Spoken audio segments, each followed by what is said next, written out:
Maayong hapon kaninyong tanan. Ani ang lakat sa panahong karong Sabado sa hapon, Disyembre 30, 2023. Sa pagkakaron, padayong gihapon ang hanging angmihan o northeast monsoon nga makaapekto sa extreme northern Luzon. O ang mainiton nga hangin gikan sa silangan o gitawag kini nga easterlies nga makaapekto sa bambahin sa atong nasod.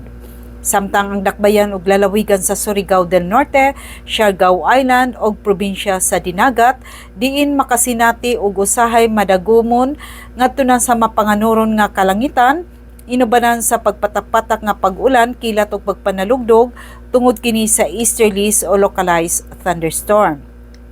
Hinay ngadto sa kasarangan nga hangin ang mohuyop gikan sa silangan ngadto na sa amihan ang silangan direksyon ug hapsay ngadto sa kasarangan ang mga balod sa kadagatan.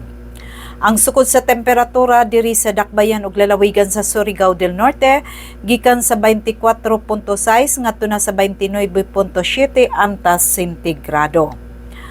Mutaob ang dagat sa alas 12:28 ugma sa buntag nga adunay sukod nga 1.2 meter ug mohunas sa alas 9:24 sa buntag nga adunay sukod nga 0.2 meter.